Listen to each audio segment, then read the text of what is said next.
मुंबई की उच्च न्यायालय ने 12 लोगों को जो 18 साल से जेल में बंद थे, एक बेबुनियाद शक की बुनियाद पर जिनको अरेस्ट किया था मुंबई ब्लास्ट के लिए, उनको बाइज्जत बरी कर दिया। 670 पेज का जजमेंट है मुंबई की उच्च न्यायालय का, जिसमें उन्होंने तमाम एविडेंस को मद्देनजर रखते हुए, तमाम गवाहों के स्टेटमेंट को पढ़ते हुए इस नतीजे पर पहुंचे कि इनके खिलाफ, ये 12 लोगों के खिलाफ कोई आरोप सिद्ध नहीं होते।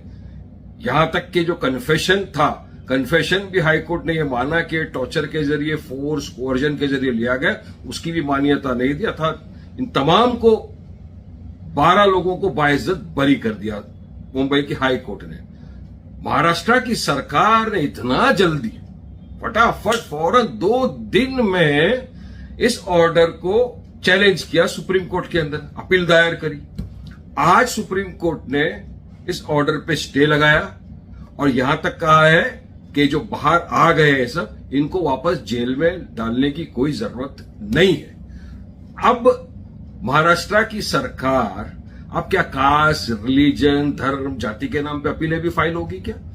मुसलमान थे, अब फौरी तौर पर चले गए उनके खिलाफ अपील में। क्या इसी तरह से आप दूसरे रिलीजन वालों के खिलाफ भी जाओगे? मैं तो लॉयर हूं, मैं देखा हूं इतने साल से कितनी बार तो अपील भी फाइल नहीं किया आपने। या ही नहीं, क्या अभी मालेगांव का ब्लास्ट का वर्डिक्ट आएगा, जो भी आएगा, क्या आप उसके खिलाफ अपील में जाओगे? मक्का मस्जिद का जो 2008 का था, उसमें तो आपने अपील भी नहीं फाइल किया सरकार ने। तो इतनी घाई क्यों एक ही समुदाय वालों के खिलाफ क्यों करना? देखिए, आतंकवाद के खिलाफ हम थे, हैं, रहेंगे। हमने हमेशा से आतंकवाद की हर गतिविधि का खंडन किया था, करते करते रहेंगे। आतंकवाद का खात्मा होना बहुत जरूरी है, लेकिन सेलेक्टिविज्म नहीं होना चाहिए।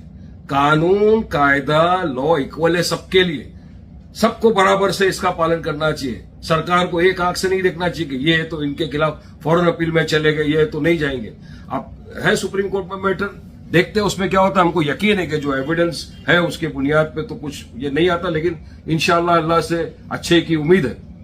अब बात नंबर 2 यहां देखने वाली ये बात है कि कुछ कथाकथित जो सेक्युलर पार्टियां हैं ना महाराष्ट्र में, महाविकास आघाड़ी का जो हिस्सा है, उनकी जो मुंबई की महिला अध्यक्ष है, उन्होंने ये कहा कि कैसे छूट गए, इनको फौरन जेल में डालना चाहिए, इनकी बेल कैंसिल हो जाना चाहिए, ये हो जाना चाहिए, वो हो जाना चाहिए, फौरन अपील फाइल करके इनको जेल में डालना चाहिए। इनके साथ जो गठबंधन में शिवसेना की मेंबर ऑफ पार्लियामेंट, उन्होंने भी उसी सुर के अंदर बात की, इनको जेल में डाल देना चाहिए।